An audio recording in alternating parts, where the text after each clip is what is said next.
ദൈവനാമത്തിന് മഹത്വം ഉണ്ടാകട്ടെ. വീണ്ടും ഒരു പ്രാവശ്യം കൂടെ ദൈവവചനവുമായിട്ട് നിങ്ങളുടെ മുമ്പാകെ ആയിരിക്കാൻ ലഭിച്ച ഈ വിലയേറിയ അവസരത്തെ ഓർത്ത് ഞാൻ ദൈവത്തെ സ്തുതിക്കുന്നു. അല്പസമയത്തെ ധ്യാനത്തിനായിട്ട് കഴിഞ്ഞ ദിവസങ്ങളിൽ എൻ്റെ ശ്രദ്ധ ആകർഷിച്ചതായിട്ടുള്ള ഒരു വാക്യം വായിച്ചു കേൾപ്പിക്കാം എന്ന് വിചാരിക്കുകയാണ്. ഒന്ന് ദിനവൃത്താന്തത്തിന്റെ പുസ്തകം, 1 ദിനവൃത്താന്തം 12-ാം അധ്യായം അതിന്റെ 32-ാം വാക്യം. First chronicles chapter 12 verse 32. 1 ദിനവൃത്താന്തം 12-ന്റെ 32-ാം വാക്യം. അവിടെ നാം ഇപ്രകാരം വായിക്കുന്നു: ഇസ്സാഖരിൽ ഇസ്രായേൽ ഇന്നത് ചെയ്യണം എന്ന് അറിവാൻ തക്കവണ്ണം കാലജ്ഞന്മാരായ തലവന്മാർ 200 പേർ, അവരുടെ സഹോദരന്മാരൊക്കെയും അവരുടെ കൽപ്പനയ്ക്ക് വിധേയരായിരുന്നു. ദൈവനാമത്തിന് മഹത്വം ഉണ്ടാകട്ടെ. ഈ വാക്യം വായിക്കുവാനായിട്ടിട വന്നപ്പോൾ വാസ്തവമായിട്ടും ഇത് ഈ കാലഘട്ടത്തിലേക്ക് നാം അറിയേണ്ട കാര്യമായിട്ട് എൻ്റെ മനസ്സിൽ തോന്നുകയുണ്ടായി. അതുകൊണ്ട് ഈ ഭാഗത്ത് നിന്ന് ചില കാര്യങ്ങൾ പറയാമെന്നാണ് വിചാരിക്കുന്നത്. ഇതിനകത്ത് അധികം കാര്യങ്ങളൊന്നും പറഞ്ഞിട്ടില്ല എങ്കിൽ തന്നെയും നാം വളരെ വസ്തുനിഷ്ഠമായിട്ട് മനസ്സിലാക്കുകയും ജീവിതത്തിൽ പ്രാവർത്തികമാക്കുകയും ചെയ്യേണ്ടതായിട്ടുള്ള കാര്യങ്ങൾ ഇതിനകത്ത് പറഞ്ഞിരിക്കുന്നത് നമുക്ക് കാണുവാനായിട്ട് കഴിയും. നാം അവിടെ വായിച്ചപ്പോൾ അവിടെ ഇസ്സാഖരിയെ കുറിച്ചാണ് നാം വായിച്ചത്. ഇതിനകത്ത് ഇസ്സാഖാരിൽ എന്നാണ് ഇസ്സാഖാരിൽ എന്നാണ് പറയുന്നത്. നമുക്കറിയാം ഇസ്സാഖാർ ആരാണ് എന്നുള്ളത് നമുക്കറിയാം. ഇസ്സാഖാർ ഗോത്രം അറിയാം. യാക്കോബിന്റെ മകനാണ്. യാക്കോബിന് ലേയിൽ ജനിച്ച യാക്കോബിന്റെ 5ാമത്തെ മകനാണ് ഇസ്സാഖാർ എന്നുള്ളത്. ഇവിടെ ഈ കാര്യം പറയുമ്പോൾ നമ്മുടെ പ്രായോഗിക ക്രിസ്തീയ ജീവിതത്തിലേക്ക് നാം അറിയേണ്ടതായിട്ടുള്ള 2 കാര്യങ്ങൾ ഈ വാക്യത്തിൽ പറഞ്ഞിട്ടുണ്ട്. ഒന്ന്, ഇസ്സാഖാരിൽ വാക്ക് പറയുമ്പോൾ ഒരു തെറ്റ് തോന്നുമെങ്കിൽ അത് എനിക്ക് പറയാം. ഇസ്സാഖാര്യരിൽ അപ്പൊ ഇസ്സാഖാർ ഗോത്രക്കാരായിട്ടുള്ള, ഞാൻ അങ്ങനെ പറയാം, തണുപ്പിന്റെ ആയിരിക്കാം. ഇസ്സാഖാർ ഗോത്രക്കാരായിരിക്കുന്ന ഇവര് അവർക്ക് ഉള്ളതായിട്ടുള്ള പ്രത്യേകതയാണ് ഈ വാക്യത്തിൽ പറഞ്ഞിരിക്കുന്നത്. അവരെ കുറിച്ച് പറഞ്ഞിരിക്കുന്നത് അവര് ഇസ്രായേല് ഇന്നത് ചെയ്യണം എന്ന് അറിവാൻ തക്കവണ്ണം കാലജ്ഞന്മാരായ തലവന്മാർ 200 പേരെന്നാണ്. എന്ന് പറഞ്ഞാൽ ആ ഗോത്രക്കാരില് 200 തലവന്മാരുണ്ടായിരുന്നു. അവർ കാലജ്ഞന്മാരായിരുന്നു. എന്താണ് കാലജ്ഞന്മാര്? കാലത്തെ അറിയുന്നവർ. നമ്മൾ മലയാള ഭാഷയിൽ നിഘണ്ടുവിലൊക്കെ തിരയാൻ പോയി കഴിഞ്ഞാൽ അതിന് കാലജ്ഞൻ എന്നുള്ളതിന് അർത്ഥം കൊടുത്തിരിക്കുന്നത് ജ്യോതിശാസ്ത്രജ്ഞൻ അല്ലെങ്കിൽ അസ്ട്രോളജർ എന്നാണ് പറഞ്ഞിരിക്കുന്നത്. എന്നാൽ തിരുവെഴുത്ത് നാം പരിശോധിക്കുമ്പോൾ അത് ഡീറ്റെയിൽഡ് ആയിട്ട് പറഞ്ഞിട്ടുണ്ട്. കാലത്തെ അറിയുന്നവർ എന്നുള്ളതാണ് പറഞ്ഞിട്ടുള്ളത്. കാലത്തെ അറിയുന്നവർ. അപ്പൊ ഈ ഇസ്സാഖാർ ഗോത്രക്കാരായിരിക്കുന്ന ഇവിടെ 200 തലവന്മാരെ കുറിച്ച് പറഞ്ഞിരിക്കുന്ന അവർക്കുള്ള ഒന്നാമത്തെ പ്രത്യേകത, അവർ കാലത്തെ അറിയുന്നവരായിരുന്നു.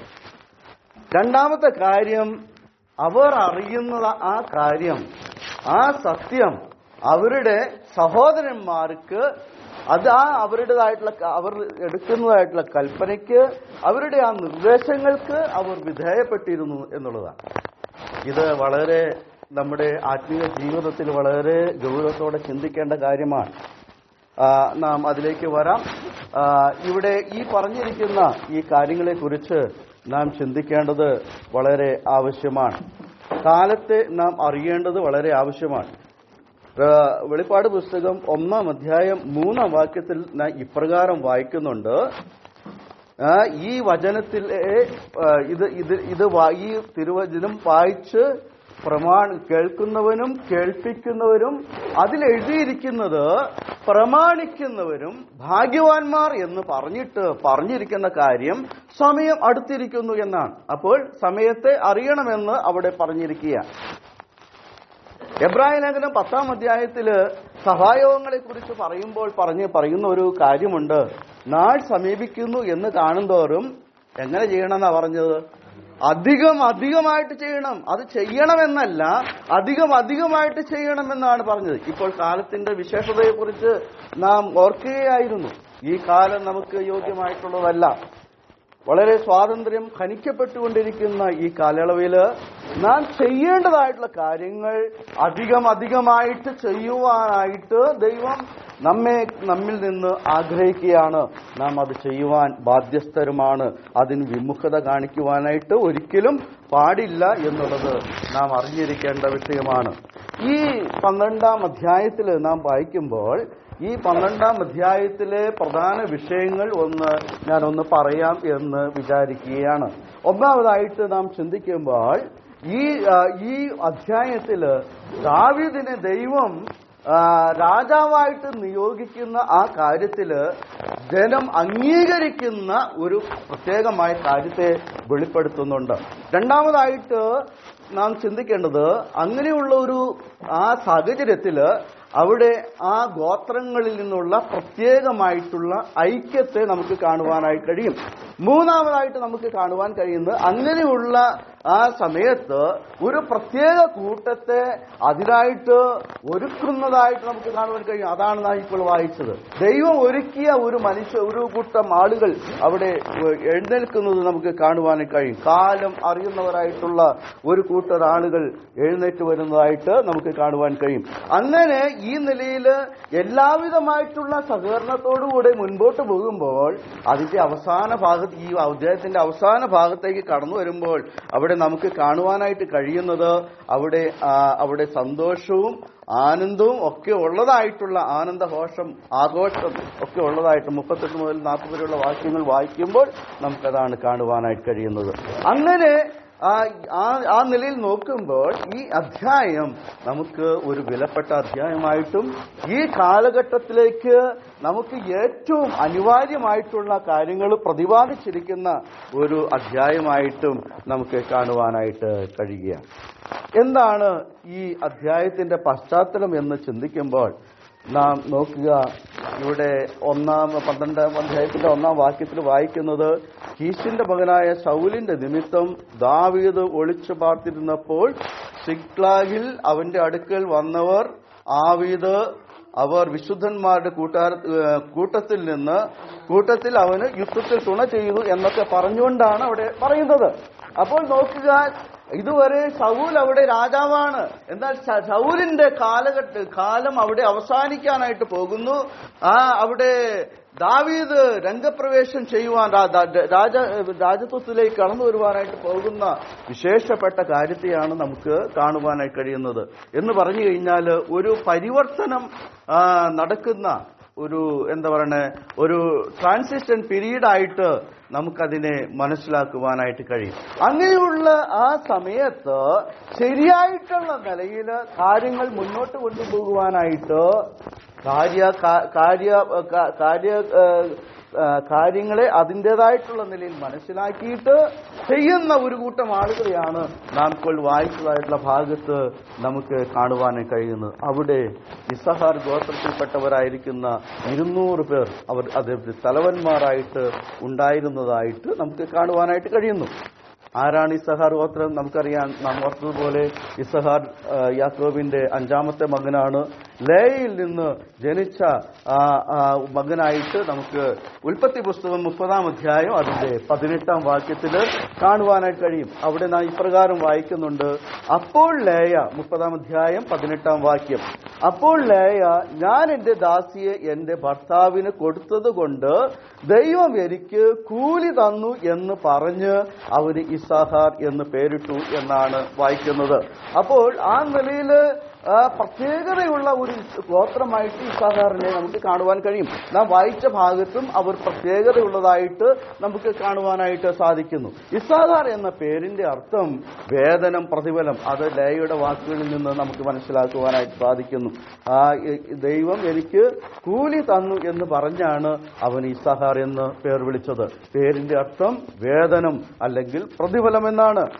മാത്രമല്ല യാക്കോബ് തന്നെയും യാക്കോബിന്റെ അന്ത്യ സമയത്തിലേക്ക് കടന്നു വരുമ്പോൾ ഉൽപ്പത്തി പുസ്തകം 49 അധ്യായത്തില് 14 15 വാക്യത്തില് ഇസ്സാഖാറിനെ കുറിച്ച് പറയുന്ന വാക്കുകളും ശ്രദ്ധേയമാണ്. അവിടെ ഇപ്രകാരമാണ് വായിക്കുന്നത്. 14 15 49 14 15 വാക്യങ്ങളിൽ അവിടെ നാം വായിക്കുന്നു, ഇസ്സാഖാർ അസ്ഥിബലമുള്ള കഴുത, അവൻ തൊഴുത്തുകളുടെ മധ്യേ കിടക്കുന്നു. വിശ്രാമം നല്ലതെന്നും ദേശം ഇമ്പമുള്ളതെന്നും കണ്ടു. അവൻ ചുമടിന് ചുമൽ കൊടുത്ത് ഊഴിയത്തിന് ദാസനായി തീർന്നു. നോക്കുക, അധ്വാനശീലവും സഹനശക്തിയും ജീവിതത്തിലേക്ക് കടന്നു വന്നിരിക്കുന്ന, കോർത്തിണക്കിയിരിക്കുന്ന ഒരു വ്യക്തി മഹാത്മ്യങ്ങളെയാണ് ഇസ്സാഖാർ ഗോത്രത്തെ കുറിച്ച് ഇവിടെ സൂചിപ്പിക്കുന്നത്. ആ നിലയിൽ അവർ ഇവിടെയും എന്താ പറയണേ, അവരെല്ലാവർക്കും പ്രയോജനമുള്ളവരായിട്ട് തീരുന്നതായിട്ട് നമുക്ക് കാണുവാൻ കഴിയും. മാത്രമല്ല ഇവരുടെ സ്വഭാവ വിശേഷത്തിനനുസരിച്ച് എല്ലാ കാര്യങ്ങളും നടന്നതായിട്ടാണ് നമുക്ക് കാണുവാൻ കഴിയുന്നത്. യോശുവയുടെ പുസ്തകം 19 അധ്യായത്തിലേക്ക് കടന്നു വരുമ്പോൾ അവർക്ക് കനാൻ ദേശത്തിന്റെ ഭൂവിഭാഗങ്ങൾ ലഭിക്കുമ്പോൾ ആ സമർത്ഥമായിട്ടുള്ള താഴ്വരകൾ, അവർക്ക് ഫലഭൂയിഷ്ടമായിട്ടുള്ള, അധ്വാനിച്ച് ചില കാര്യങ്ങളൊക്കെ നേടുവാനായിട്ടുള്ള ആ നിലയിലുള്ള പ്രത്യേകമായിട്ടുള്ള കാര്യങ്ങൾ ഇവരുടെ ജീവിതത്തിലേക്ക് അവർക്കായിട്ട് വിഭാജിച്ച് കൊടുക്കപ്പെടുന്നത് നമുക്ക് കാണുവാൻ കഴിയും. അങ്ങനെയൊക്കെ നോക്കുമ്പോൾ ഈ ഇസ്സാഖാർ ഗോത്രത്തെ കുറിച്ച് ദൈവത്തിന്റെ ആത്മാവ് എന്തൊക്കെ ആഗ്രഹിച്ചിരിക്കുന്നു ആ നിലയിൽ അനുഗ്രഹീതമായുള്ള ഒരു അവസ്ഥയിലേക്ക് അവർ മുന്നേറിയിരുന്നു എന്നുള്ളത് നമുക്ക് കാണുവാനായി കഴിയും. ഇവിടെ നാം വായിച്ചതായിട്ടുള്ള ഭാഗത്ത് അവരുടെ പ്രത്യേകമായിട്ടുള്ള കാര്യമാണ് നമുക്ക് കാണുവാൻ കഴിയുന്നത്. എന്താണ് വായിച്ചത്?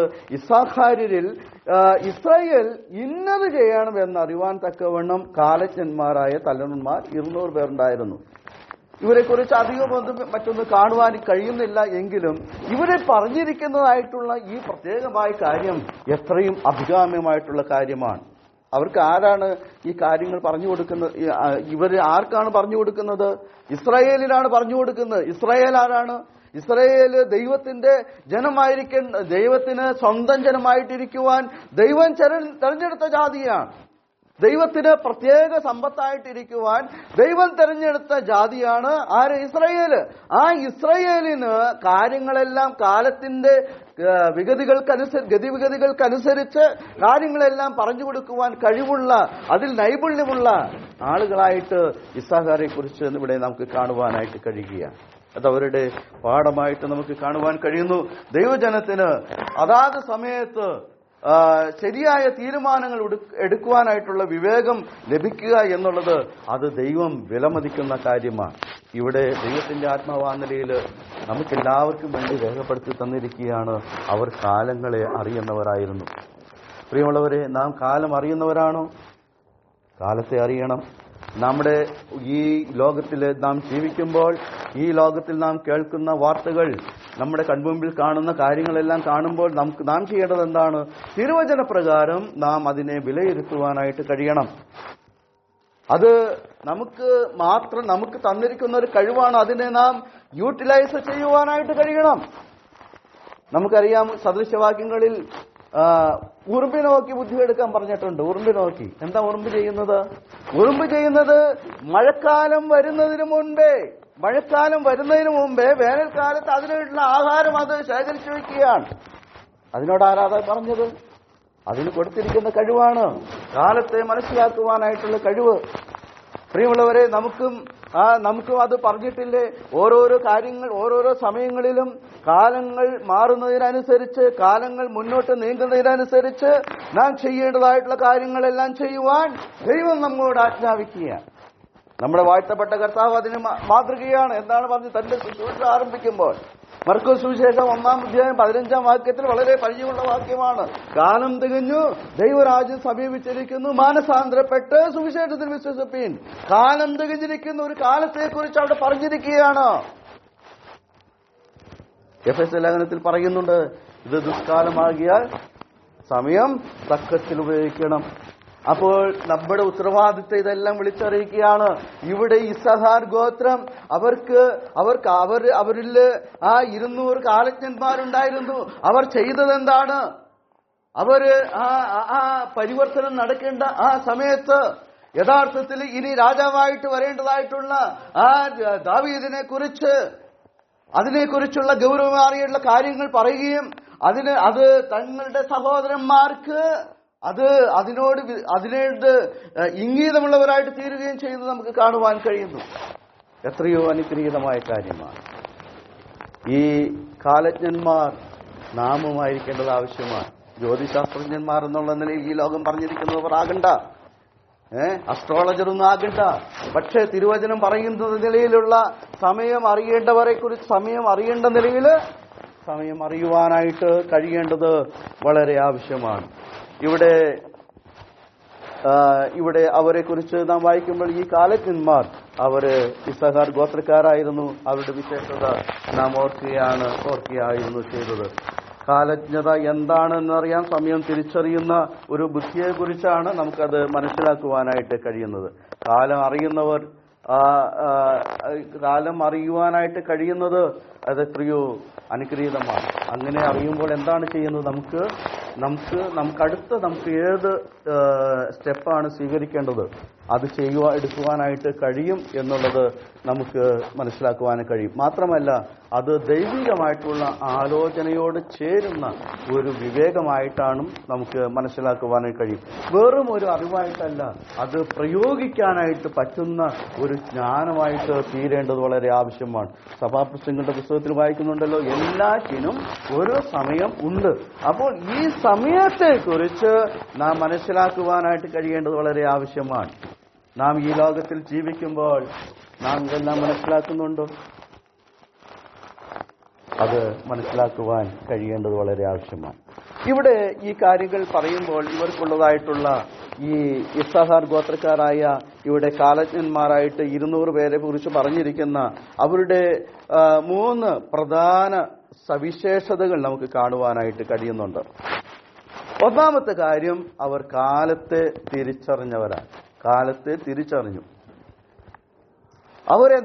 ഏത് കാലത്തെ അവർ തിരിച്ചറിഞ്ഞത്?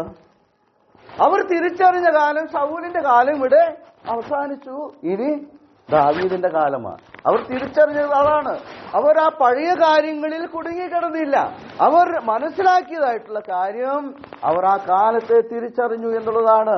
കാരണം കീശിന്റെ മകനായ ശൗലിന്റെ നിമിത്തം എന്ന് പറഞ്ഞാൽ ദാവീദ് ഒളിച്ചു പാർക്കുകയാണ്. ജനങ്ങൾക്കും അവനൊരു പ്രശ്നമായിട്ട് തീർന്നിരിക്കുകയാണ്. അങ്ങനെയുള്ള സമയത്ത് ഇസ്സഹാർ ഗോത്രക്കാർ ആ കാലത്തെ തിരിച്ചറിഞ്ഞത് നമുക്ക് കാണുവാൻ കഴിയും. രണ്ടാമത്തെ കാര്യം, അവരുടെ സവിശേഷത എന്ന് പറഞ്ഞു കഴിഞ്ഞാൽ ദൈവജനത്തിന് അവർ ദിശ കാണിച്ചവരാണ്. യഥാർത്ഥ വഴി എന്താണെന്ന് അവർ മനസ്സിലാക്കി കൊടുത്തു. അതാണ് ഇവിടെ പറഞ്ഞിരിക്കുന്നത്. എന്താണ് പറയുന്നത്? അവർ ഇസ്രായേല് ഇനി എന്താണ് ചെയ്യേണ്ടത് എന്നുള്ളത് ആ ദിശ അവർ കാണിച്ചു കൊടുത്തു എന്നുള്ളതാണ് നമുക്ക് കാണുവാൻ കഴിയുന്നത്. പ്രിയമുള്ളവരെ, കേവലം ഒരു അഭിപ്രായം പറയുന്നവരായിട്ടല്ല, മറിച്ച് ശരിയായിട്ടുള്ള സത്യത്തെ മനസ്സിലാക്കി കൊടുക്കുവാനായിട്ട് കഴിയണം.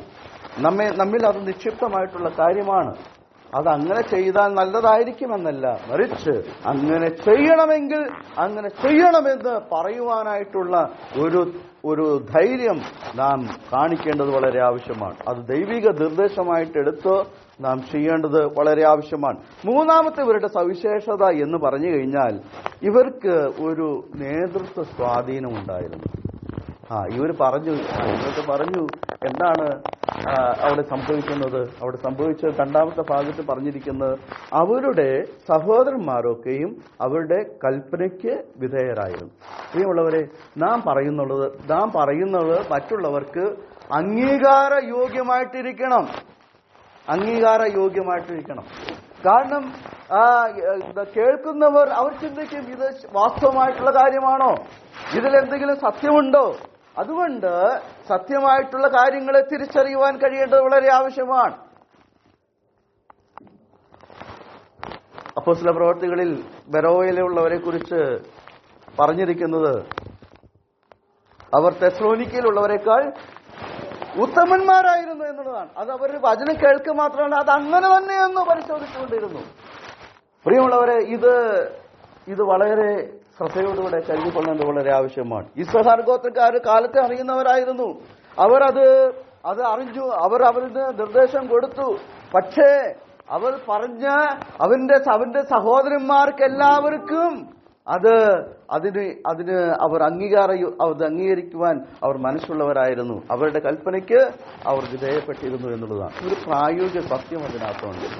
പ്രിയമുള്ളവരെ, നാം പലതും പറയുന്നു, നാം അത് ചെയ്യണം ഇത് ചെയ്യണം എന്നൊക്കെ പറയും. ഞാൻ പറയട്ടെ, നമ്മുടെ കുടുംബാംഗങ്ങൾ നമ്മുടെ വാക്കുകളോട് ചേരുന്നുണ്ടോ? നമ്മുടെ സഭാവിശ്വാസികൾ നമ്മുടെ ഈ വാക്കുകളോട് ചേരുന്നുണ്ടോ എന്നുള്ളത് വസ്തുനിഷ്ഠമായിട്ട് മനസ്സിലാക്കേണ്ടത് വളരെ ആവശ്യമാണ്. നാം പറയാറുണ്ടല്ലോ, പറയാൻ എളുപ്പമാണ്, അത് പ്രായോഗികമാക്കിയാലേ മറ്റുള്ളവർ കേൾക്കുന്നവർക്ക് അത് അംഗീകാരയോഗ്യമായിട്ട് തീരുകയുള്ളൂ. ഇവിടെ ഈ ഇസ്സാഖാർ ഗോത്രത്തെക്കുറിച്ച് പറയുമ്പോൾ അവർ കാലത്തെ അറിഞ്ഞ് അവർ പറഞ്ഞതായിട്ടുള്ള കാര്യങ്ങൾ വാസ്തവമായിട്ടും അങ്ങനെ തന്നെ എന്നുള്ളത് അവന്റെ സഹോദരന്മാർ ആ കൽപ്പനയ്ക്ക് അവർ വിധേയപ്പെട്ടിരുന്നു എന്നുള്ളത് നമുക്ക് കാണേണ്ടത് വളരെ ആവശ്യമാണ്.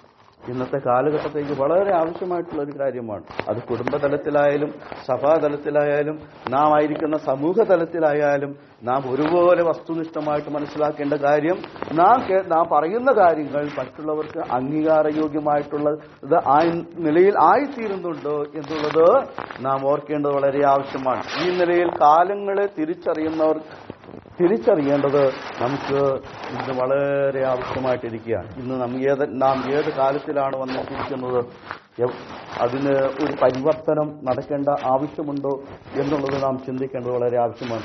ഒരു ഉണർവിന്റെ കാലമാണ് നമുക്ക് ആവശ്യമായിട്ടിരിക്കുന്നത്, നാം തിരിച്ചറിയേണ്ടതായിട്ടുള്ള ആവശ്യമുണ്ട്. തിരിച്ചു വരുവാനായിട്ടുള്ള ഒരു കാലമാണോ നമ്മുടെ മുമ്പിൽ ഇരിക്കുന്നത്, നാം അറിഞ്ഞിരിക്കേണ്ടത് വളരെ ആവശ്യമാണ്. ഒരു ഒരുങ്ങേണ്ട കാലമാണോ, അത് ചിന്തിക്കേണ്ട ആവശ്യമാണ്. വാസ്തവമായിട്ട് ഞാൻ ചിന്തിക്കുന്നത്, ഞാൻ പറഞ്ഞ ഈ 3 കാര്യങ്ങളും ഒരുപോലെ ആപ്ലിക്കബിൾ ആയിട്ടുള്ള ഒരു കാലഘട്ടത്തിലാണ് നാം വന്നിരിക്കുന്നത്. നമുക്ക് ഉണർവ് ചൈതന്യം നഷ്ടപ്പെടുത്താതെ അതിനെ കാത്തു സൂക്ഷിക്കുവാൻ കഴിയേണ്ട ഒരു കാലഘട്ടത്തിലാണ് നാം വന്നെത്തിയിരിക്കുന്നത്. ഇന്ന് ആത്മീയ ഗോളം ആ നിലയിൽ വളരെ അധപ്പതിച്ച നിലയിലേക്ക് പോയിക്കൊണ്ടിരിക്കുക. എല്ലാം ശരിയെന്നാ പറയുന്നത്, എല്ലാം ശരിയാ. എല്ലാം എങ്ങനെ ശരിയാവുന്നേ? ശരി ഒന്നേ ഉള്ളൂ, എല്ലാം ശരിയാകത്തില്ല, ഒന്നേ ശരിയുള്ളൂ. ആ ശരി എന്താണെന്ന് തിരുവചനത്തിലെ സത്യങ്ങൾ മുഖാന്തരം മനസ്സിലാക്കേണ്ടത് വളരെ ആവശ്യമാണ്. ഏത് നിലയിൽ ജീവിക്കണം, എന്ത് ചെയ്യണം എന്നുള്ളതിന് രൂപരേഖ എവിടെയുള്ളത്? തിരുവചനത്തിലാണുള്ളത്. നാം ഒരുങ്ങണമെന്നുള്ളത് ദൈവവചനം നമ്മെക്കുറിച്ച് പറഞ്ഞിരിക്കുന്നു. നാം ഓർക്കല്ലോ, നാൾ സമീപിക്കുന്നു എന്ന് കാണുന്തോറും നാം ചെയ്യേണ്ടത് അധികമായിട്ട് ചെയ്യണം. ആ ഒരുക്കം ആദ്യം വ്യക്തി ജീവിതത്തിൽ തുടങ്ങണം, കുടുംബത്തിൽ ഉണ്ടാകണം, സഭയിൽ ഉണ്ടാകണം. അതാണ് തിരുവചനം നമ്മോട് വളരെ വ്യക്തമായിട്ട് പറഞ്ഞിരിക്കുന്നത്. ഇവിടെ ഇസ്സാഖാർ ഗോത്രം ആ തലവന്മാരായ 200 കാലജ്ഞന്മാരുണ്ടായിരുന്നത്, അവർക്ക് ലഭിച്ച ആ കാലത്തെക്കുറിച്ചുള്ള അറിവ് അവിടെ ഒരു പുതിയ വ്യതിയാനം തന്നെ വരുത്തി. അത് ആ അധ്യായം അവസാനിക്കുമ്പോൾ അവിടെ സന്തോഷത്തിന്റെയും ആഘോഷത്തിന്റെയും സമയമായിട്ട് അവിടെ മാറ്റപ്പെടുന്നത് നമുക്ക് കാണുവാൻ കഴിയും. പ്രിയമുള്ളവരെ, ഉണർവിന്റെ കാലമായിട്ട് നമുക്ക് ഇതിനെ തീർക്കാം. തിരിച്ചു വരുവാനായിട്ടുള്ള ഒരു കാലമായിട്ട് നമുക്ക് ഇതിനെ തീർക്കാം. വിലാപങ്ങളുടെ പുസ്തകത്തില് നാം വായിക്കുന്നുണ്ട്, പ്രവാചകൻ യിരെമ്യാ പ്രവാചകൻ വിലപിക്കുകയാണ്, യഹോവേ, ഞങ്ങൾ നിങ്കലേക്ക് മടങ്ങി വരേണ്ടതിന് ഞങ്ങളെ നിങ്കലേക്ക് മടക്കി വരുത്തണമേ. ഞങ്ങൾക്ക് പണ്ടത്തെ പോലെ ഒരു കാലത്തെ അവിടുന്ന് വരുത്തണമേ. ഇത് പ്രവാചകൻ ആഗ്രഹിക്കുന്നതായിട്ടുള്ള വിഷയമായിട്ട് നമുക്ക് കാണുവാനായിട്ട് കഴിയുകയാണ്. നാം ഉണരേണ്ട സമയം അടുത്തിരിക്കുന്നു എന്നാണ് തിരുവെഴുത്ത് പറയുന്നത്. ഒരു വാക്യം വായിക്കാം, റോമാലേഖനം 13-ാം അധ്യായം 11-ാം വാക്യം. അവിടെ എന്താണ് പറയുന്നത്? ഇപ്പോൾ അത് ഉണരേണ്ട സമയമാണ് എന്ന് അവിടെ പറഞ്ഞിരിക്കുകയാണ്. റോമാലേഖനം 13-ാം അധ്യായം 11-ാം വാക്യം. അവിടെ നാം വായിക്കുന്നു, ഇത് ചെയ്യേണ്ടത് ഉറക്കത്തിൽ നിന്ന് ഉണരുവാൻ നാഴിക വന്നിരിക്കുന്നു എന്നിങ്ങനെ നിങ്ങൾ സമയത്തെ അറിയുകയാൽ തന്നെ നാം വിശ്വസിച്ച സമയത്തേക്കാൾ രക്ഷ ഇപ്പോൾ നമുക്ക് അധികം അടുത്തിരിക്കുന്നു. പ്രിയമുള്ളവരെ, ഏറ്റവും അടുത്തിരിക്കുകയാണ്, സമയം അടുത്തിരിക്കുകയാണ്. 1 പത്രോസിന്റെ ലേഖനം 4-ാം അധ്യായത്തിലാണെന്ന് തോന്നുന്നു. അവിടെ ഒരു വാക്യമുണ്ട്, എല്ലാറ്റിന്റെയും അവസാനം സമീപിച്ചിരിക്കുന്നു, ആകയാൽ പ്രാർത്ഥനയ്ക്ക് സുബോധമുള്ളവരും നിർമ്മതരുമായിരിക്കുവാനായിട്ട് അവിടെ പറഞ്ഞിരിക്കുകയാണ്. എല്ലാറ്റിന്റെയും അവസാനം വന്നിരിക്കുന്നതുകൊണ്ട് നാം ചെയ്യേണ്ട കാര്യങ്ങൾ അധികമധികമായിട്ട് ചെയ്യുവേൻ. നമുക്ക് കൽപ്പന ലഭിച്ചിരിക്കുകയാണ്. ഇസ്സഹാർ ഗോത്രക്കാരുടെ അവർ പറഞ്ഞ നിർദ്ദേശങ്ങൾക്ക് സഹോദരന്മാർ വിധേയപ്പെട്ടിരുന്നു. പ്രിയമുള്ളവരെ, നമുക്ക് ഈ വിധേയത്വമുണ്ടോ? ഞാൻ ഒന്നുകൂടി പറയട്ടെ, ഒരു പ്രായോഗികമായിട്ട് പ്രാക്ടിക്കലായിട്ട് പറയുക. സഹോദരൻ ഇവിടെ നിന്നിട്ട് പറയുകയാണ്, വെള്ളിയാഴ്ച മീറ്റിംഗ് ഉണ്ട്, ചൊവ്വാഴ്ച മീറ്റിംഗ് ഉണ്ട്, എല്ലാവരും ആവോളം പങ്കെടുക്കണം. എത്ര പേർക്ക് പങ്കെടുക്കാൻ സാധിക്കുന്നുണ്ട്? സൂം മീറ്റിംഗ് ആണ്, അതുകൊണ്ട് ഞങ്ങൾ പറ്റത്തില്ല അല്ലേ? എന്റെ പ്രിയമുള്ളവരെ, അങ്ങനെയല്ല. അതുപോലും ലഭിക്കാൻ കഴിയാതെ പോകാൻ പറ്റുന്ന അവസ്ഥ ഒരുപക്ഷെ നമ്മുടെ ജീവിതത്തിലേക്ക് കടന്നു വന്നേക്കാം. എന്നാൽ നാം ചിന്തിക്കുക, നമുക്ക് ലഭിക്കുന്നതായിട്ടുള്ള സമയത്തെ നാം അതിനെ വിലമതിക്കുവാനായിട്ട് കഴിയേണ്ടത് വളരെ ആവശ്യമാണ്. അപ്പോസ്തലൻ പറയുകയാണ്, ഇത് ചെയ്യേണ്ടത് ഉറക്കത്തിൽ നിന്നുണരുവാൻ നാഴിക വന്നിരിക്കുന്നു. ഉറക്കത്തിൽ, അതൊരു പെട്ടെന്നുള്ള ഒരു ഉണർവിനെ കുറിച്ചാണ് പറഞ്ഞിരിക്കുന്നത് അല്ലേ? ഉറക്കത്തിൽ നിന്ന് ഉണരുക. ഉറങ്ങാനായിട്ടുള്ള ഒരു സമയം ഉണ്ടായിരുന്നു, ആ സമയം കഴിഞ്ഞിരിക്കുന്നു. നമ്മൾ രാത്രിയിൽ ഉറങ്ങുന്നവരാണ്, എന്നാൽ രാവിലെ എന്താണ്? രാവിലെ എഴുന്നേൽക്കും. ഒരു കൃത്യസമയമുണ്ട്.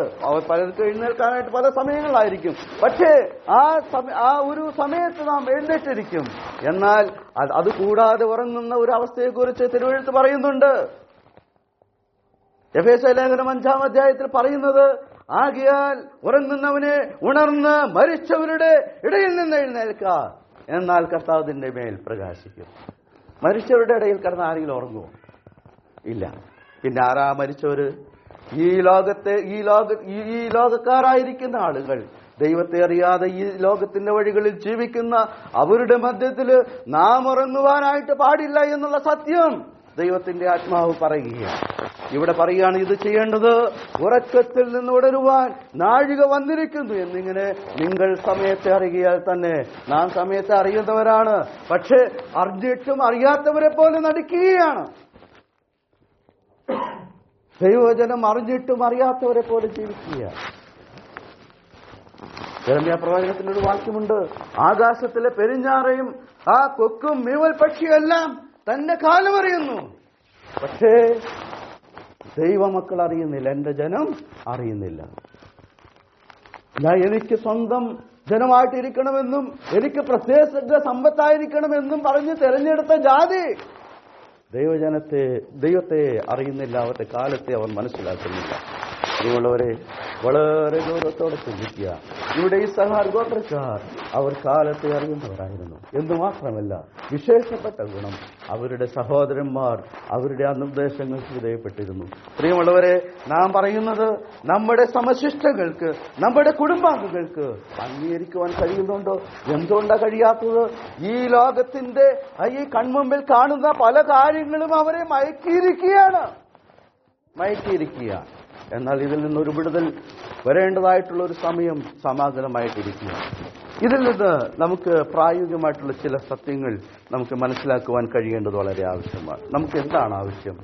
ഇതൊക്കെ അറിയുമ്പോൾ നമുക്ക് ഉണ്ടായിരിക്കേണ്ടതായിട്ടുള്ള കാര്യം, നമുക്ക് കാലോചിതമായിട്ടുള്ള ഒരു ജീവിതം, കാലബോധമുള്ള ഒരു ജീവിതം നമുക്കുണ്ടായിരിക്കേണ്ടത് വളരെ ആവശ്യമാണ്.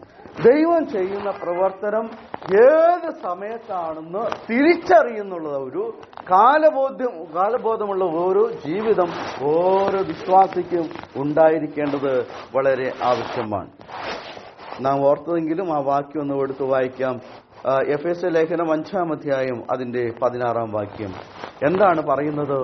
അവിടെ പറയുന്നത്, ആകയാൽ എഫെസ്യ ലേഖനം 5:16 ആകയാൽ സൂക്ഷ്മത്തോടെ അജ്ഞാനികളായിട്ടല്ല ജ്ഞാനികളായിട്ടത്രേ നടപ്പാൻ നോക്കുവിൻ.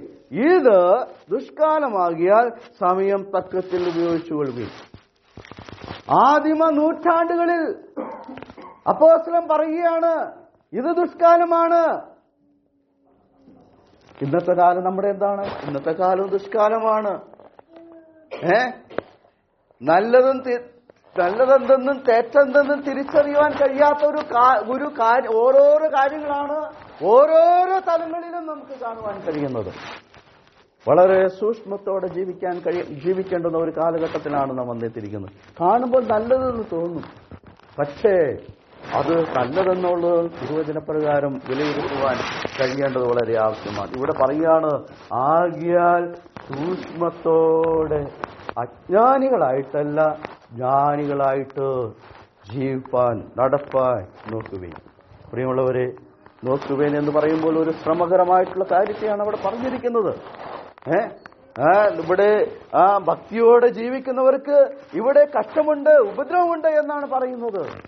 ഭക്തിവിരുദ്ധമായിട്ടുള്ള അനേകം കാര്യങ്ങൾ നടമാടുന്ന ഒരു ലോകത്തിലാണ് നാം ജീവിക്കുന്നത്. അങ്ങനെയുള്ള ലോകക്കാരുടെ മധ്യത്തിൽ നാം വളരെ സൂക്ഷ്മത്തോടെ ജീവിക്കുവാനായിട്ട് കഴിയേണ്ടത് വളരെ ആവശ്യമാണ്. അങ്ങനെ നാം ജീവിക്കണം എന്നുള്ളതാണ് ഈ വചന സത്യങ്ങൾ നമ്മെ ഓർപ്പിക്കുന്നതായിട്ടുള്ള കാര്യം. മാത്രമല്ല, തീരുമാനങ്ങൾ എടുക്കുവാനായിട്ടുള്ള ഒരു കൃപ നമുക്കുണ്ടായിരിക്കേണ്ടത് വളരെ ആവശ്യമാണ്. ഒരു തീരുമാനത്തിൽ ഉറച്ചു നിൽക്കുവാനായിട്ട് കഴിയേണ്ടത് വളരെ ആവശ്യമാണ്. നാം പലപ്പോഴും ആടി ഉലയുന്നവരായ പോലെ തീർന്നു പോയിട്ടുണ്ട്. എന്നാൽ അങ്ങനെയല്ല, കാലം മാറുന്നതിനനുസരിച്ച് മാറുന്നതല്ല ക്രിസ്തീയ ജീവിതം. നമുക്ക് മാനദണ്ഡമാക്കി തന്നിരിക്കുന്ന ഈ തിരുവചനത്തിന് മാറ്റമുണ്ടോ? ഇല്ല, ഒരിക്കലുമില്ല. ആദിയിലെ എന്ന് നമുക്ക് ഈ തിരുവചനം നമുക്ക് രേഖപ്പെടുത്തി കിട്ടുമോ അന്നെന്ന പോലെ ഇന്നും മാറ്റമില്ലാത്ത വചനമായിട്ടാണ് നിൽക്കുന്നത്. മാത്രമല്ല, ഇതിലേക്ക് ആരും ഓർക്കും ഒന്നും കൂട്ടിച്ചേർക്കാൻ പറ്റുകയില്ല, ഇതിൽ നിന്നൊന്നും കുറയ്ക്കുവാനായിട്ട് പറ്റുകയില്ല. ഇത് രണ്ട് ചെയ്താൽ അവർക്ക് വരുന്നതായിട്ടുള്ള വിനകളെ കുറിച്ച് തിരുവഴുത്ത് വളരെ വ്യക്തമായിട്ട് പറഞ്ഞിട്ടുണ്ട്. അതുകൊണ്ട് ഇതിൽ നിന്ന് ആർക്കും ഒന്നും ചെയ്യുവാനായിട്ട് സാധിക്കുകയില്ല. വള്ളിക്കെങ്കിലും പുള്ളിക്കെങ്കിലും മാറ്റമില്ലാതെ രേഖപ്പെടുത്തിയിരിക്കുന്ന ഈ തിരുവചനത്തിലെ സത്യങ്ങൾക്കനുസാരമുള്ള ഒരു ജീവിതം നയിക്കുവാനായിട്ട് കഴിയണം. അതിലൊരു തീരുമാനത്തിന്റെ ശക്തി നമുക്ക് ആവശ്യമാണ്. എന്ത് ചെയ്യണമെന്ന് അറിഞ്ഞവരായിരുന്നു ആര്? ഇസ്രായേൽ ഗോത്രക്കാർ. ആര്? ഇസ്രായേൽ എന്താ ചെയ്യേണ്ടതെന്ന് തിരിച്ചറിഞ്ഞവരാണ് ഇസ്രായേൽ ഗോത്രം. പ്രിയമുള്ളവരെ, ഈ തിരിച്ചറിവ് നമുക്കുണ്ടായിരിക്കണം. പ്രിയമുള്ളവരെ, നാം ഇന്ന് ദൈവമക്കളായിരിക്കുന്ന നാം എന്താണ് ചെയ്യേണ്ടതെന്നുള്ളത് നാമും നമ്മുടെ സമശിഷ്ടങ്ങൾക്കും മനസ്സിലാക്കി കൊടുക്കുവാനായിട്ടുള്ള വിവേചന ശക്തി, ഒരു തീരുമാന ശക്തി നമുക്കുണ്ടായിരിക്കേണ്ടത് വളരെ ആവശ്യമാണ്. ഇല്ലെങ്കിൽ തെറ്റിപ്പോകും. യാക്കോബിന്റെ ലേഖനം 1:22 വളരെ പരിചയമുള്ള വാക്യമാണ്. അവിടെ എന്താണ് വായിക്കുന്നത്? എങ്കിലും വചനം കേൾക്കുക മാത്രം ചെയ്തുകൊണ്ട് തങ്ങളെ തന്നെ ചതിക്കാതെ പിന്നെന്ത് ചെയ്യണം? അതിനെ ചെയ്യുന്നവരായിട്ട് തീരണം. അവിടെയാണ് പറഞ്ഞത്, അങ്ങനെ ചെയ്യുന്നവരായിട്ട് വിധിക്കാൻ അവിടെ യാക്കോബ് അപ്പോസ്തലൻ പറയുകയാണ്. പ്രിയമുള്ളവരെ, നാം അറിഞ്ഞതാണ്, ഇത് സത്യമാണെന്ന് മനസ്സിലാക്കി കഴിഞ്ഞാൽ അത് ചെയ്യേണ്ടത് നാമാണ്. ആദ്യം നമ്മുടെ വ്യക്തി ജീവിതം ആ നിലയിൽ ക്രമപ്പെടുത്തുവാൻ കഴിയേണ്ടത് വളരെ ആവശ്യമാണ്. നാം സാധാരണ പറയാറുള്ളതാണല്ലോ, വ്യക്തി ജീവിതം നന്നായാൽ കുടുംബം നന്നാവും, കുടുംബം നന്നായാൽ സഭ നന്നാകും, സഭ നന്നായാൽ സമൂഹം നന്നാവും. അതൊരു പഴഞ്ചൊല്ലൊന്നുമല്ല, അതിനൊരു വാസ്തവമുണ്ട്. പ്രിയമുള്ളവരെ, ഞാൻ എന്താണ് എന്നുള്ളത് എന്നെ തന്നെ ഞാൻ മനസ്സിലാക്കേണ്ടത് വളരെ ആവശ്യമാണ്. കുരിയച്ചന് ഈ നിലയിൽ ജീവിക്കാനായിട്ട് പറ്റുമോ എന്നുള്ളത് ഞാൻ ചിന്തിക്കണം. പ്രിയമുള്ളവരെ, മറ്റുള്ളവരല്ല അതിന് തീരുമാനം പറയേണ്ടത്, നമ്മളുടെ ഒരു തീരുമാനം ഉണ്ടായിരിക്കണം. എന്നെ രക്ഷിച്ച, എന്നെ വീണ്ടെടുത്ത എന്റെ ദൈവം ഇത് പറഞ്ഞിരിക്കുന്നു, അതുകൊണ്ട് എനിക്ക് അതുപോലെയേ ചെയ്യാൻ പറ്റുകയുള്ളൂ. കർത്താവ് യോഹന്നാന്റെ സുവിശേഷത്തില് താഴ്മയുടെ ഒരു ശുശ്രൂഷ കാണിച്ചപ്പോൾ പറഞ്ഞ ഒരു വാക്ക് വളരെ ശ്രദ്ധേയമാണ്. ശിഷ്യന്മാരുടെ കാലുകളൊക്കെ കഴുകി അവസാനം കർത്താവ് പറഞ്ഞു, ഇത് നിങ്ങൾ അറിയുന്നുവെങ്കിൽ ചെയ്താൽ ഭാഗ്യവാന്മാരാകണോ? കർത്താവ് പറഞ്ഞിട്ടുള്ള കാര്യങ്ങൾ ചെയ്യുവാനായിട്ടുള്ള താല്പര്യവും വാഞ്ചയും നമ്മുടെ ജീവിതത്തിൽ ഉണ്ടായിരിക്കുകയാണ്. ഇവിടെ നമ്മുടെ തീരുമാനശക്തി, നമുക്കൊരു തീരുമാനശക്തി ഉണ്ടായിരിക്കേണ്ടത് വളരെ ആവശ്യമാണ്.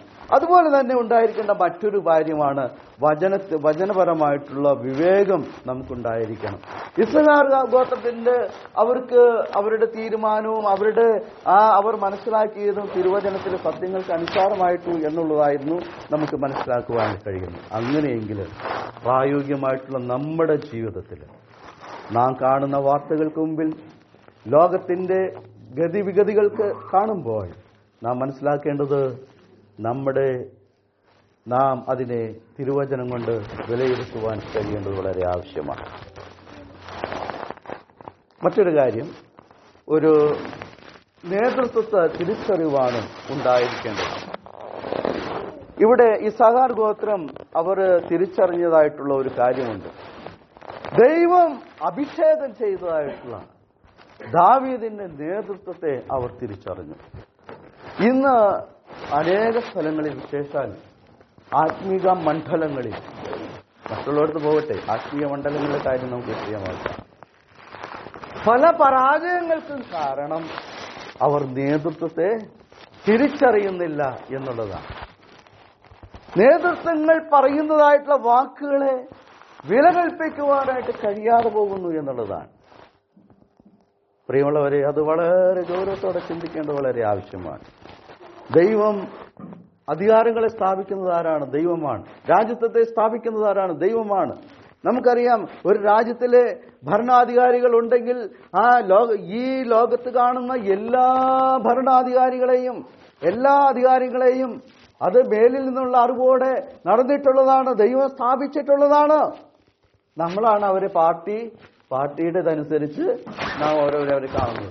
അവർക്ക് കീഴ്പ്പെട്ടിരിക്കുവാൻ കഴിയേണ്ടത് ആവശ്യമാണ്. അവർക്ക് വിവേകത്തോടുകൂടെ ഭരിക്കുവാനായിട്ടുള്ള കൃപ ലഭിക്കേണ്ടതിന് നമുക്ക് വേണ്ടി പ്രാർത്ഥിക്കാം. ഭരണാധികാരികൾക്ക് വേണ്ടി പ്രാർത്ഥിക്കുവാൻ നാം ബാധ്യസ്ഥരാണ്. ശ്രേഷ്ഠാധികാരി എന്നുള്ളത് കരുതി നാം അവർക്ക് കീഴ്പ്പെട്ടിരിക്കുവാൻ നാം ബാധ്യസ്ഥരാണ്. ആത്മീക മണ്ഡലങ്ങളിലും അതുപോലെ തന്നെയാണ്.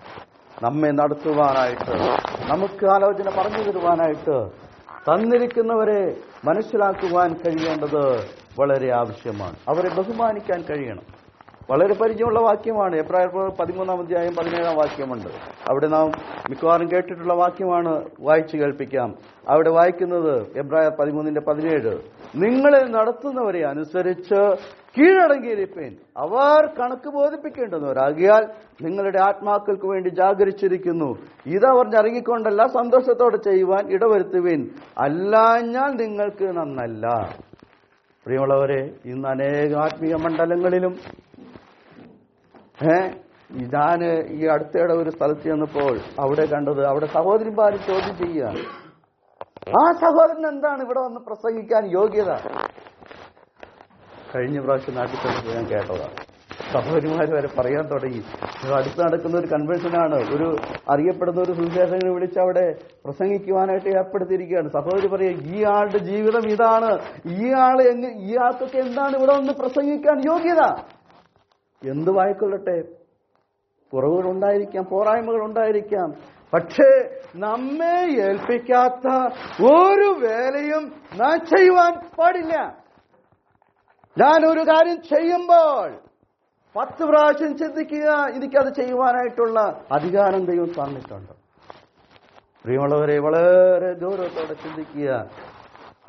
നാം അവരെ നേതൃത്വം ആ നിലയിൽ ശുശ്രൂഷകൾ ചെയ്യുവാൻ ഞാനൊരു തടസ്സമാണെങ്കിൽ അത് നന്നല്ല, എനിക്ക് നന്നല്ല എന്നാണ് ദൈവത്തിന്റെ വചനം പറഞ്ഞിരിക്കുന്നത്. അതുകൊണ്ട് വളരെ ഗൗരവത്തോടെ ചിന്തിക്കുക. നാം ഇവിടെ ഇസ്സാഖാർ ഗോത്രം, അവർ കാലത്തെ അറിയുന്നവരും കാലത്തിന്റെ ഗതിവിഗതികൾ അനുസരിച്ച് കാര്യങ്ങളെ മറ്റുള്ളവർക്ക് മനസ്സിലാക്കി കൊടുത്തവരുമാണെങ്കിൽ നാം ഈ കാലത്തെ മനസ്സിലാക്കുവാനായിട്ട് കഴിയേണ്ടത് വളരെ ആവശ്യമാണ്. 5-ാമത്തെ കാര്യം, ഞാൻ ആദ്യം നമ്പർ പറഞ്ഞില്ല. 5-ാമത്തെ കാര്യം, ഒന്ന് ഞാൻ പറഞ്ഞത്, 1-ാമത്തെ കാര്യം പറഞ്ഞത് കാലബോധമുള്ള ഒരു ജീവിതം നയിക്കണം. 2-ാമത് തീരുമാനശക്തി നമുക്കുണ്ടായിരിക്കണം. 3 വചനപരമായി വിവേകം ഉണ്ടായിരിക്കണം. 4 നേതൃത്വ തിരിച്ചറിവുണ്ടായിരിക്കണം. 5-ാമത്തെ കാര്യം കൂട്ടായ്മയിലുള്ള ഒരു ഉത്തരവാദിത്വം, കൂട്ടായ്മയിലേക്കുള്ള ഒരു ഉത്തരവാദിത്വമാണ്. എന്താണ് ഈ ഭാഗത്തു നിന്ന് നമുക്കത് മനസ്സിലാക്കാൻ കഴിയുന്നത്? അവർക്കൊരു നല്ലൊരു കൂട്ടായ്മ ബന്ധമുണ്ടായിരുന്നു. ഇസ്രായേൽ ഗോത്രം ഈ കാര്യങ്ങളൊക്കെ പറഞ്ഞു. അവർ അറിയുന്നവർ 200 പേർ, അവർക്ക് തലവന്മാരുണ്ടായിരുന്നു. ഈ തലവന്മാരുടെ നിർദ്ദേശങ്ങൾക്ക് ആര് വിധേയപ്പെട്ടിരുന്നു? അവരുടെ സഹോദരന്മാർ വിധേയപ്പെട്ടിരുന്നു. ഒരു അന്യോന്യമുള്ള ഒരു കൂട്ടായ്മ ബന്ധം, ഒരു കൂട്ടായ്മയിലേക്കുള്ള ഉത്തരവാദിത്വം അവർക്കുണ്ടായിരുന്നു എന്നുള്ളതാണ് നമുക്ക് കാണുവാൻ കഴിയുന്നത്. ഇത് നമ്മുടെ എല്ലാ മേഖലകളിലും ആവശ്യമായിട്ടുള്ള ഒരു കാര്യമാണ്. അതുകൊണ്ട് നാം അതിനെ മറക്കുവാനായിട്ട് പാടില്ല എന്നുള്ളത് നാം ഓർക്കേണ്ടത് ആവശ്യമാണ്. 6ാമത്തെ കാര്യം, ഈ കാര്യം അത് പ്രവൃത്തി പദത്തിലേക്ക് കൊണ്ടുവരണം. എന്താണ് സംഭവിക്കുന്നത്? ഇവിടെ അവര് ഈ കാര്യങ്ങളെ തിരിച്ചറിഞ്ഞിട്ട് അവർ അത് അഭിപ്രായം പറയുന്ന ഒരാളുകളായിട്ട്, ഒരു നിരീക്ഷകരായിട്ട് മാത്രം നിന്നിരുന്നില്ല. അവരെ ബോധ്യപ്പെടുത്തുകയാണ്. വാസ്തവമായിട്ടും ദാവീദ് രാജ്യഭാരത്തിലേക്ക് കടന്നു വരേണ്ട ആളാണ് എന്നുള്ളത് അവർ സാക്ഷ്യപ്പെടുത്തുന്നത് നമുക്ക് കാണുവാനായിട്ട് കഴിയും. പ്രിയമുള്ളവരെ, ഒരു കാര്യം പ്രായോഗിക ജീവിതത്തിലേക്ക് നാം മനസ്സിലാക്കുക.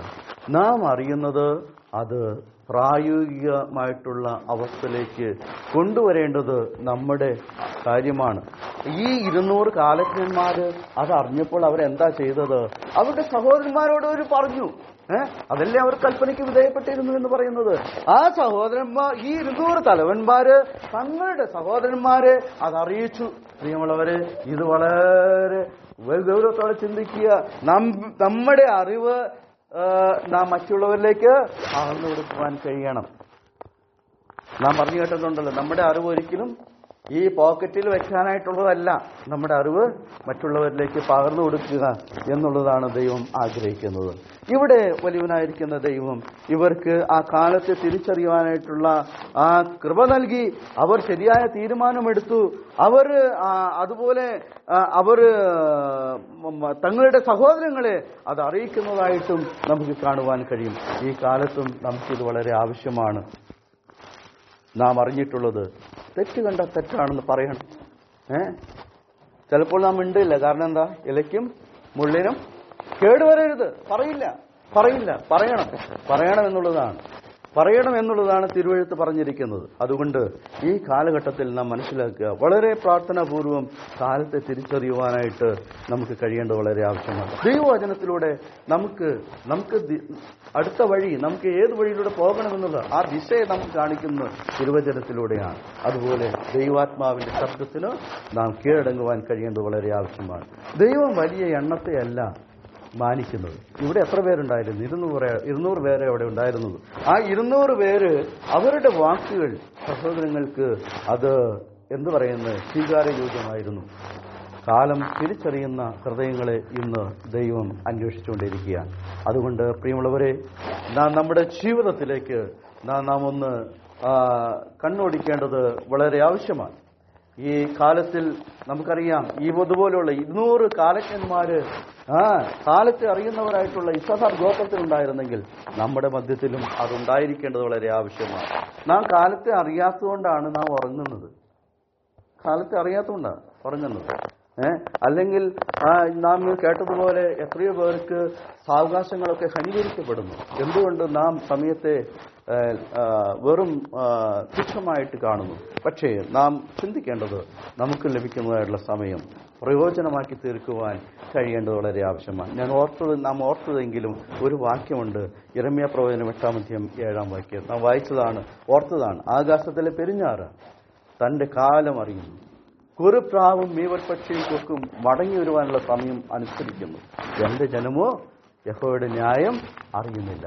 പ്രിയമുള്ളവരെ, വളരെ ഗൗരവത്തോടെ ചിന്തിക്കുക. എന്താണ്? ആകാശത്തിലെ പെരുഞ്ഞാറയും തന്റെ കാലം അറിയുകയാണ്. പക്ഷെ നാം ഇന്ന് നമ്മുടെ കാലത്തെ അറിയുന്നില്ല. പോകുന്നോടം വരെ പോകട്ടെ എന്നുള്ള നിലയിൽ നാം ഇന്നായിരിക്കുകയാണ്. വരുന്നിടത്ത് വെച്ച് കാണാം എന്നുള്ള നിലയിൽ നാം മുമ്പോട്ട് പോകുകയാണ്.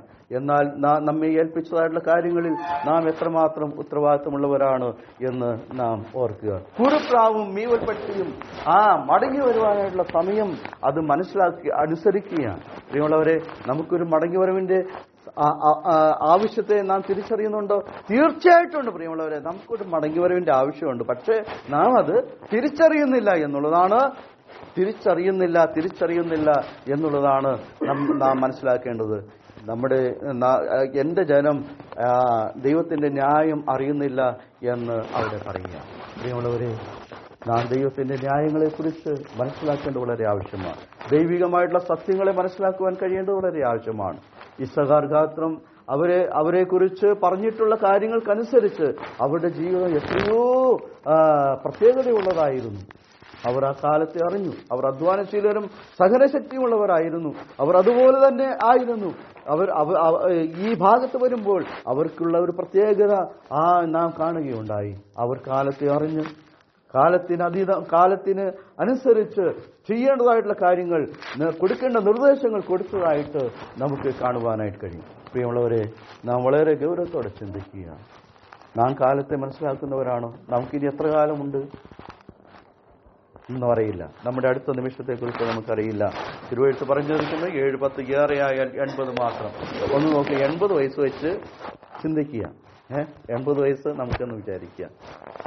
ഇപ്പോൾ എനിക്ക് ഇത്ര വയസ്സുണ്ട്, നമ്മുടെ എത്ര പെർസെന്റേജ് നാം ജീവിച്ചു, ഇനി എത്ര ബാക്കിയുണ്ട്, അങ്ങനെ ചിന്തിച്ചു നോക്കൂ. നമുക്കറിയില്ല എത്ര നാളുണ്ട്. പക്ഷേ നമ്മെ കൊണ്ടാവുന്നിടത്തോളം കർത്താവിനായിട്ട് പ്രയോജനപ്പെടുവാൻ കർത്താവ് നമ്മെ സഹായിക്കട്ടെ. കാലങ്ങളെ തിരിച്ചറിഞ്ഞാലേ അതിന് ഒരു ഒടുക്കത്തിലേക്ക് വരുവാനായിട്ട് കഴിയുള്ളൂ. കർത്താവ് സുവിശേഷത്തിന്റെ സന്ദേശം ആദ്യം പറയുമ്പോഴും അതാണല്ലോ പറഞ്ഞത്. കാലം തികഞ്ഞു, ദൈവരാജ്യം സമീപിച്ചിരിക്കുന്നു, മാനസാന്തരപ്പെട്ട് സുവിശേഷത്തിൽ വിശ്വസിക്കുക. പ്രിയമുള്ളവരെ, നമുക്ക് നമ്മുടെ ജീവിതത്തിൽ ഒരു പരിവർത്തനം ആവശ്യമെങ്കിൽ എന്തൊക്കെ ആവശ്യമാണ്? ഒന്ന്, ഈ കാലത്തെ മനസ്സിലാക്കണം. ഒന്ന്, ഞാൻ ഇരിക്കുന്ന അവസ്ഥയെ മനസ്സിലാക്കണം. എനിക്കൊരു മാനസാന്തരം ആവശ്യമാണ്, ഒരു മടങ്ങിവരവ് ആവശ്യമാണ് എന്നുള്ള കാര്യത്തെക്കുറിച്ച് ബോധ്യം നമുക്കുണ്ടെങ്കിലേ നമുക്ക് കാണുവാനായിട്ട് സാധിക്കുകയുള്ളൂ. ഇസ്സഹാർ ഗോത്രത്തിന് ആ കൃപ ദൈവം കൊടുത്തു. ഇസ്രായേൽ എന്താണ് ചെയ്യേണ്ടത് എന്നുള്ളത് അവർക്ക് ആ കാര്യത്തെ ഒരു തിരിച്ചറിവ് ദൈവം അവർക്ക് കൊടുത്തു. അതവർക്ക് അനുഗ്രഹത്തിന് വിഷയമായി തീർന്നു എന്നുള്ളത് നമുക്ക് കാണുവാനായിട്ട് കഴിയും. അതുകൊണ്ട് നമുക്ക് ലഭിച്ചിരിക്കുന്നതായിട്ടുള്ള ഈ സമയം അത് എത്രയും ധന്യമാക്കി തീർക്കുവാൻ, നമ്മാൽ ആവോളം ചെയ്യുവാൻ കർത്താവ് നമ്മെ സഹായിക്കട്ടെ. തിരുവെഴുത്ത് പറയുന്നത്, ഇപ്പോഴാകുന്നു സുപ്രസാദകാലം, ഇപ്പോഴാകുന്നു രക്ഷാദിവസം. അതുകൊണ്ട് നാം ചെയ്യേണ്ടതായിട്ടുള്ള കാര്യം, ഇന്ന് ചെയ്യുവാനായിട്ട് കഴിയേണ്ടത് വളരെ ആവശ്യമാണ്.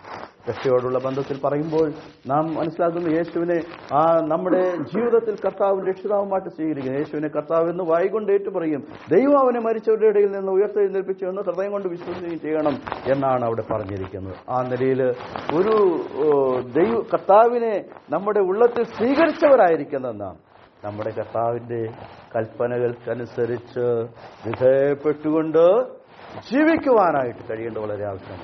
ഈ തിരുവചനത്തിൽ ഉടനീളം അനേകം കൽപ്പനകൾ രേഖപ്പെടുത്തിയിരിക്കുന്ന എല്ലാം കൽപ്പനകളാണ്. പക്ഷേ ഇത് ആർക്കൊക്കെയാണ് അത് പ്രയോഗിക്കേണ്ടത്? നാം എല്ലാവരും പ്രയോഗിക്കേണ്ടവരാണ്. പക്ഷേ എത്രമാത്രം നാം അത് പ്രയോഗിക്കുന്നുണ്ട്, പ്രമാണിക്കുന്നുണ്ട് എന്നുള്ളത് നമ്മെ തന്നെ ഒന്ന് മനസ്സിലാക്കുവാൻ കഴിയേണ്ടത് വളരെ ആവശ്യമാണ്. ഇവിടെ ഇസ്സാഖാര്യരിൽ ഇസ്രായേൽ ഇന്നത് ചെയ്യണം എന്ന് അറിവാൻ തക്കവണ്ണം കാലജ്ഞന്മാരായ തലവന്മാർ 200 പേർ അവർക്കുണ്ടായിരുന്നു. പ്രിയമുള്ളവരെ, നമുക്കോ? നാം നമ്മിലേക്ക് ചിന്തിക്കുക. നമ്മുടെ സഹോദരന്മാർ നമ്മോട് യോജിക്കുന്നുണ്ടോ? നാം ചിന്തിക്കുക.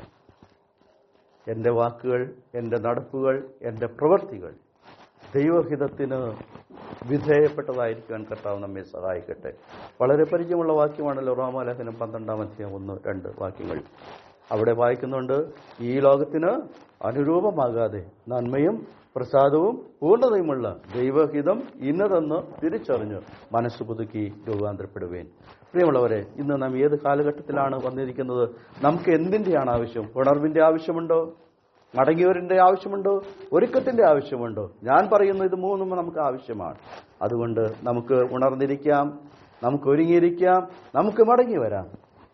പ്രവാചകൻ വിലപിക്കുന്ന പോലെ ഞങ്ങളെ മടക്കി വരുത്തണമേ എന്ന് നമുക്ക് വിലപിച്ച് പ്രാർത്ഥിക്കാം. ഞങ്ങളെ മടങ്ങി വരേണ്ടത് നിങ്ങളിലേക്ക് മടങ്ങി വരേണ്ടതിന്, ഞങ്ങൾ മടങ്ങി വരേണ്ടതിന് നിങ്ങളിലേക്ക് ഞങ്ങളെ മടക്കി വരുത്തണമേ. പണ്ടത്തെ പോലെ ഞങ്ങൾക്കൊരു നല്ല കാലം വരുത്തണമേ. കാലത്തെ അറിയുക എന്നുള്ളത് ദൈവജനത്തിന് വിശേഷാൽ വളരെ ആവശ്യമായിട്ടുള്ള ഒരു കാര്യമാണ്. നാം ഏത് കാലത്താണ് വന്നെത്തിയിരിക്കുന്നു എന്നുള്ളത് നാം വളരെ ഗൗരവപൂർണ്ണം ചിന്തിച്ച് നാം ചെയ്യേണ്ടതായിട്ടുള്ള കാര്യങ്ങൾ ചെയ്യുവാനായിട്ട് കഴിയേണ്ടത് വളരെ ആവശ്യമാണ്. നമുക്കറിയാം, ദൈവം നമ്മെ വീണ്ടെടുത്തപ്പോൾ അനേകമായ ഉദ്ദേശങ്ങളോടുകൂടിയാണ്. ഒന്ന്, അവനെ ആരാധിക്കണം, അവന്റെ നാമത്തെ ഘോഷിക്കണം, അവന്റെ അംബാസഡേഴ്സായിട്ട് നാം ഇവിടെ ആയിരിക്കണം എന്നുള്ളതൊക്കെ ആഗ്രഹിക്കുമ്പോൾ ഈ കാര്യങ്ങളിലൊക്കെ ഉത്തരവാദിത്വബോധത്തോടെ നാം എത്രത്തോളം ചെയ്യുന്നുണ്ട് എന്നുള്ളത് നാം നമ്മെ തന്നെ ഒന്ന് വിലയിരുത്തുവാൻ കഴിയേണ്ടത് വളരെ ആവശ്യമാണ്. എങ്ങനെയും ജീവിക്കാം എന്നുള്ളതല്ല, വരുന്നിടത്ത് വെച്ച് കാണാം എന്നുള്ളതല്ല, നമുക്കൊരു ലക്ഷ്യബോധം ഉണ്ടായിരിക്കേണ്ടത് ആവശ്യമാണ്. നമ്മുടെ മുമ്പിൽ ഒരു ടാസ്ക് ഉണ്ടായിരിക്കേണ്ട ആവശ്യമാണ്. എനിക്ക് ചെയ്തു തീർക്കേണ്ടതായിട്ടുള്ള ചില കാര്യങ്ങൾ നമ്മുടെ മുമ്പിൽ ഉണ്ടായിരിക്കേണ്ടത് ആവശ്യമാണ്. ജോലി ചെയ്യുന്നവർക്കൊക്കെ അറിയാമല്ലോ. അതുപോലെ ഒരു ആത്മീയ തലത്തിലും അതുതന്നെയാണ്. നമ്മുടെ ദൈവം നമ്മെ ഏൽപ്പിച്ചതായിട്ടുള്ള കാര്യങ്ങൾ നിർവഹിക്കുന്നതിൽ നാം ഉത്സാഹമുള്ളവരാണ്. ഉത്സാഹത്തിൽ മടുപ്പില്ലാതെ ആത്മാവിൽ എരിവുള്ളവരായിട്ട് കർത്താവിനെ സേവിപ്പാൻ കഴിയേണ്ടത് വളരെ ആവശ്യമാണ്. ഇസ്സഹാർ ഗോത്രക്കാർ അവർ കാലത്തെ തിരിച്ചറിയുന്നവരായിരുന്നു. അവർ സഹോദരന്മാർക്ക് നിർദ്ദേശം കൊടുത്തു. അത് ആ രാജ്യത്തിന് തന്നെ അനുഗ്രഹമായി തീർന്നു. പ്രിയമുള്ളവരെ, നമ്മുടെ ജീവിതം കൊണ്ട് അങ്ങനെ സംഭവിക്കുന്നുണ്ടോ? നമ്മുടെ ജീവിതം നാം ഇന്ന് കാലത്തെ തിരിച്ചറിഞ്ഞ് കാലത്തിനനുസരിച്ച് ജീവിക്കുന്നവരാണോ, അതോ അതിനെതിരായിട്ട് ദൈവവചനപ്രകാരം ജീവിക്കുന്നതാണ്? നാം നമ്മെ തന്നെ ശോധന ചെയ്യുവാൻ കർത്താവ് നമ്മെ സഹായിക്കട്ടെ. ഈ വചനങ്ങൾ ഈ കാലഘട്ടത്തിലേക്ക് നമുക്ക് പ്രയോജനമുള്ളതായി തീരട്ടെ എന്ന് ആത്മാർത്ഥമായി പ്രാർത്ഥിച്ചുകൊണ്ട് ഞാൻ എൻ്റെ വാക്കുകൾ വിരമിക്കുന്നു. ദൈവനാമം എന്നും എന്നേക്കും വാഴ്ത്തപ്പെടുമാറാകട്ടെ.